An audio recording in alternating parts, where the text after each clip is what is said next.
네, 크롱님들 반갑습니다. 박종환 작가입니다. 네, 비트코인이 반등세를 보이고 있는데 아직까지는 추세 전환에는 성공하지 못했습니다. 특히 이번 주에 핵심적인 이벤트들이 있죠. 시장 구조 법안과 FOMC 미팅, 그리고 셧다운 여부에 대한 부분들이 아직까지는 결과가 나오지 않았습니다. 이 결과에 따라서 중기 방향성이 결정될 가능성이 높습니다. 자, 그런 가운데 코인텔레그래프에서는 5년 만에 강력한 시그널이 포착되었다. 또 이런 주장을 하고 있는데요. 과연 어떤 조건들이 충족되어야지 추세 전환에 성공할 수 있을지 그 중심으로 한번 이야기를 나눠보겠습니다.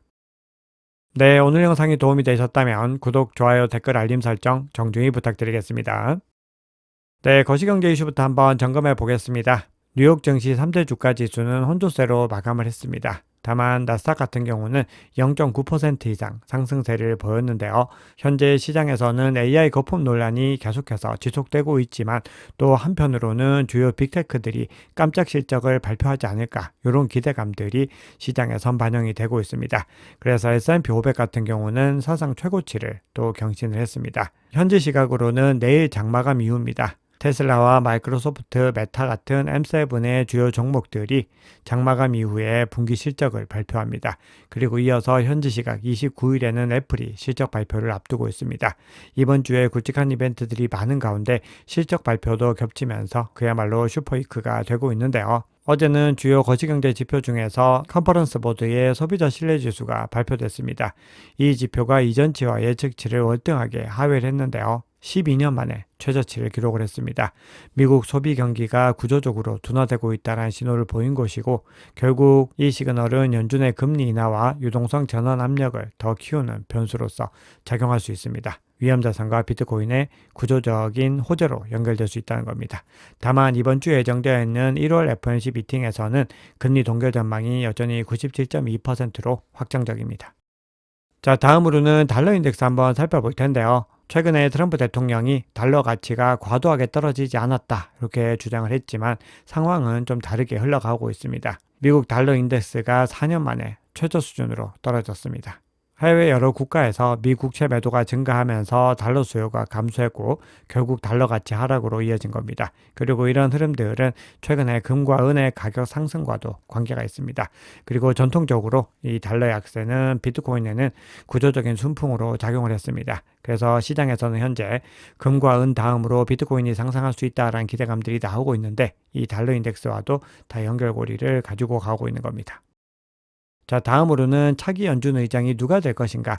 이 부분도 시장의 핵심적인 관심사가 되고 있는데요. 케빈 해싯 국가경제위원회 위원장이 그동안에는 압도적인 1위를 기록하고 있다가 최근에는 5%까지 떨어졌고 그 다음 순위로서 전 연준 위원이었던 케빈 워시가 1위를 기록을 하고 있다가 다시 릭 리더, 블랙록의 최고 투자 책임자가 현재 1위를 기록을 하고 있습니다.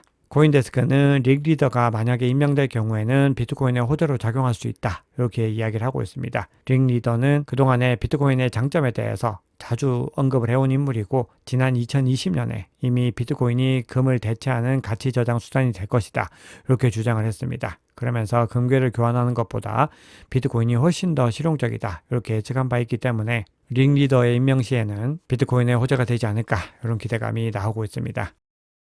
자, 그래서 전반적으로 앞서 소개해드렸던 내용들은 유동성 관점에서 그리고 대체자산의 정체성에서 전체적으로 긍정적인 신호라고 볼 수 있는데요. 단기적으로 비트코인과 이더리움 현물 ETF의 흐름 한번 살펴봤을 때 비트코인이 7거래일 그리고 이더리움이 5거래일 만에 순유입으로 전환을 하고 있습니다. 네, 그러면 온체인 지표 통해서 시장의 상황 조금 더 깊이 있게 살펴보겠습니다. 자, 먼저 장기 보유자들의 움직임 한번 살펴볼 텐데요. 보유 기간이 4년 이상인 코인에서 발생한 차익 실현 규모가 급락하는 움직임을 보이고 있습니다. 그만큼 장기 보유자들의 매도세가 멈추고 있다는 것을 의미합니다. 그리고 현재 차익 실현 규모는 2024년 11월 이후로 최저 수준까지 내려왔습니다. 장기 투자자들이 현재 가격대에서 더 이상 매도 요인을 느끼지 못한다는 것을 의미하고 이는 공급 측 압력이 크게 완화되어서 가격의 하방 경직성을 강화하고 결국은 바닥 형성이 점진적으로 이루어지고 있다는 것을 의미합니다. 그리고 덧붙여서 장기 보유자들의 매도가 멈추는 것은 물론이고 30일 공급 변화로 살펴봤을 때는 분배에서 축적으로 전환되고 있는 시그널들도 포착이 되고 있습니다. 자, 다음으로는 코인텔레그래프에서 공유한 강세 시그널 한번 살펴볼 텐데요. 코인텔레그래프는 미국의 10년물 국채금리와 중국의 10년물 국채금리의 스토캐스틱 RSI가 비트코인의 조봉 차트와 더불어서 골든크로스로 전환을 했다. 즉 강세 크로스로 전환을 했다라고 주장을 했습니다. 그리고 비트코인에서 가장 정확한 강세장 신호 중에 하나이고 과거에 단 4번만 이 시그널이 포착이 되었다라고 주장을 하고 있습니다. 그리고 직전 사례가 무려 2020년 10월로 이때 이 시그널이 포착되고 나서 비트코인이 600% 상승을 했다라고 언급을 하고 있습니다. 시장의 구조적인 변화가 일어나는 가운데서 이 시그널이 과거처럼 작용하게 될지는 조금 더 지켜봐야 되는 요인들이지만 어쨌든 역사적으로 4번밖에 포착되지 않은 시그널인 만큼 구독님들께 공유를 드립니다. 자, 이렇게 비트코인 관련해서 2가지 지표를 공유 드렸고 다음으로는 이더리움 관련해서 몇 가지 지표를 공유 드려 볼 텐데요. 이더리움 네트워크에서 잔고가 0이 아닌 지갑수가 1억 7,550만 개를 돌파하면서 모든 암호화폐 가운데 사상 최고치를 기록을 했습니다. 장기 보유자들의 기반이 구조적으로 강하게 확대되고 있는 것을 보여줍니다. 자, 그리고 시장이 횡보하는 국면에서 스테이킹에 대한 관심도 지속적으로 강하게 유지되면서 거래소 보유 물량이 또 계속해서 감소하는 추세를 보이고 있습니다. 그만큼 이더리움은 구조적인 강세 국면을 보이고 있다는 것을 의미합니다. 그리고 늘 강조드리듯이 가격은 지지부진하지만 펀더멘탈 지표가 강하게 나온다는 것은 강세 다이버전스로 볼 수 있고 결국은 이러한 펀더멘탈이 강하게 축적이 되고 나면은 그 이후에 가격 상승으로 연결된다는 부분들 강조드립니다. 자, 앞서 스테이킹에 대해서 간단하게 언급을 드렸는데요. 이번에는 비트마인의 스테이킹 주의 한번 살펴보겠습니다. 비트마인이 계속해서 이더리움을 축적하고 있지만 작년에는 그야말로 가파르게 매집세를 이어갔는데 올해 들어서는 매집은 하지만 다소 주춤한 국면을 보이고 있습니다. 자, 그런데 작년과 확연하게 차이가 나고 있는 부분들은 작년에는 계속해서 매집에 중점을 뒀다면은 지금은 계속해서 이 물량들이 요 구간들이 늘어나고 있는데요. 바로 스테이킹을 급속도로 늘려나가고 있는 겁니다. 그리고 비트마인이 현재 200만 이더 이상을 스테이킹을 하면서 전체 보유 물량의 약 50%를 스테이킹을 하고 있습니다. 캐시플로우 전략을 가지고 가고 있다는 것을 확인할 수 있습니다. 네, 현재 이더리움은 굉장히 중요한 분기점에 위치를 하고 있습니다. 다수 투자자들의 평균 매입가가 밀집된 핵심 손익 분기점에서 거래가 되고 있는데요.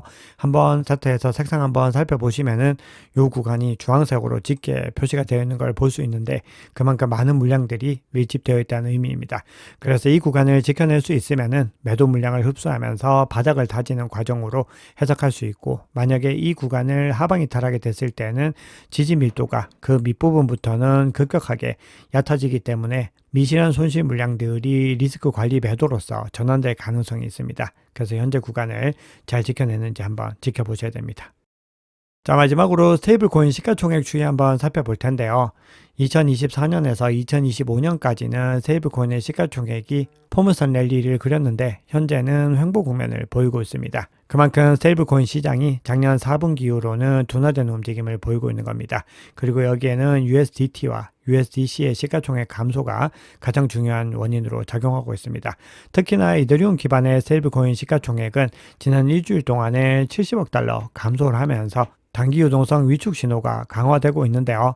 다만 그럼에도 PYUSD라든지 리플의 RLUSD 같은 신규 스테이블 코인의 점유율은 계속해서 확대가 되고 있습니다. 즉 구조적인 성장 흐름 자체가 꺾였다기보다는 자금 재배치와 단기 리스크 회피 국면으로 해석하는 것이 더 합리적으로 보입니다. 네, 그러면 시장의 중요한 이슈들 몇 가지 점검해 보겠습니다. 네, 지금 위에서 공사를 하고 있어가지고 소음이 섞일 수 있습니다. 그 부분 좀 양해 부탁드리겠습니다. 자, 최근에 코인베이스와 블리시 그리고 서클 주식을 추가 매수했던 아크인베스트의 CEO 캐시 우드가 CNBC 인터뷰에서 비트코인 하락세가 지난 10월에 바이낸스 소프트웨어 오류로 촉발된 280억 달러 규모의 디레버리징 때문이다. 이렇게 이야기를 하면서 이제 매도 압력이 대부분 해소된 것 같다. 이렇게 주장을 했습니다. 자, 다음으로는 중장기적인 관점에서 또 중요한 이슈 한번 살펴볼 텐데요. 미국 백악관의 디지털 자산 자문위원회 사무총장인 패트릭 위트가 최근 다보스에서 열린 세계경제 포럼은 글로벌 암호화폐 정상화를 위한 트럼프 행정부의 의지를 표명하는 무대였다.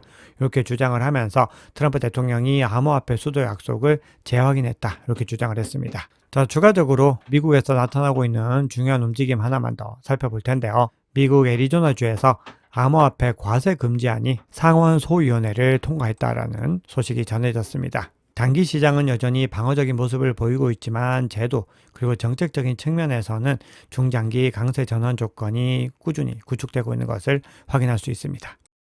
네, 그러면 바이낸스 CVD와 코인베이스 프리미엄 지표 그리고 차트까지 순서대로 살펴보겠습니다. 자, 먼저 바이낸스 파이어 차트 한번 살펴보시면은 86K에서 매수벽이 구축되어 있고 90K에 빠르게 매도벽이 형성이 되고 있는데 그 강도가 굉장히 강하게 형성이 되고 있습니다. 90K 상단으로 가격을 올리지 않겠다라고 하는 매도세 의지를 확인할 수 있습니다. 자, 그리고 CVD 상으로 봤을 때는 녹색을 제외한 대부분의 주체들이 관망세를 보이고 있습니다. 전체적으로는 매수세에 조금 더 힘을 주고 있는 모습들도 보이고 있는데요. 실질적으로는 관망에 가까운 움직임이고 그래서 전체 주문량도 매수세와 매도세가 팽팽하게 균형을 이루고 있습니다. 미국의 기관발 수요를 확인할 수 있는 코인베이스 프리미엄 지표는 현재 여전히 음수 영역에 머물고 있고 뭔가 들쭉날쭉하면서 등락을 거듭하고 있지만 바닥을 높여나가고 있고 다시 상승세를 보이고 있습니다. 다만 아직까지는 음수 영역에 머물고 있기 때문에 양수로 전환이 됐을 때 미국 기관 수요가 더 본격적으로 유입이 되고 있구나, 이 부분을 확인할 수 있습니다. 자, 그러면 전체적으로 주체들이 바이낸스에서도 관망에 가까운 움직임을 보이고 있고 코인베이스도 음수 영역에 머물고 있다는 것은 현재 시장의 중요한 주체들이 이번 주에 예정되어 있는 이벤트를 예의주시하면서 대기 모드를 보이고 있다는 것을 의미합니다. 그리고 이벤트 결과에 따라서 이 중요한 주체들이 다시 움직임을 재개하면서 큰 변동성이 나타날 수 있습니다. 네, 그러면 비트코인 차트 한번 보겠습니다. 현재 비트코인 가격은 촬영 시점 기준으로 89K를 소폭 상회하고 있습니다. 하지만 아직까지 중요한 이벤트 결과가 나오지 않았기 때문에 이 결과에 따라서 가격의 방향성이 달라질 수 있습니다. 현재는 22평선과 52평선을 회복하지 못했습니다. 그래서 추세 전환에 성공하지 못한 만큼 현재 시점에서 하방 압력을 받더라도 전혀 이상하지 않은 상황이다, 이렇게 볼 수 있습니다. 현재 RSI는 반등 흐름을 보이고 있지만 중립 구간과 이평선을 회복하지 못했고요. MACD도 여전히 약세 국면을 이어가고 있습니다. 본격적으로 강세장이 시작이 되려면은 온체인 관점에서 단기 보유자 실현 가격까지 넘어줘야 되고, 만약에 여기서 추가적인 조정을 더 받는다라고 했을 때는 단기 핵심 지지선은 86K와 그리고 85K로 볼 수 있습니다. 이번 주 남은 기간 동안에도 시장의 상황 꾸준히 점검해 나가셔야 됩니다. 네, 오늘 준비한 얘기는 여기까지입니다. 여러분 오늘 영상이 도움이 되셨다면 구독, 좋아요, 댓글, 알림 설정 정중히 부탁드리겠습니다. 지금까지 박 작가였습니다. 감사합니다.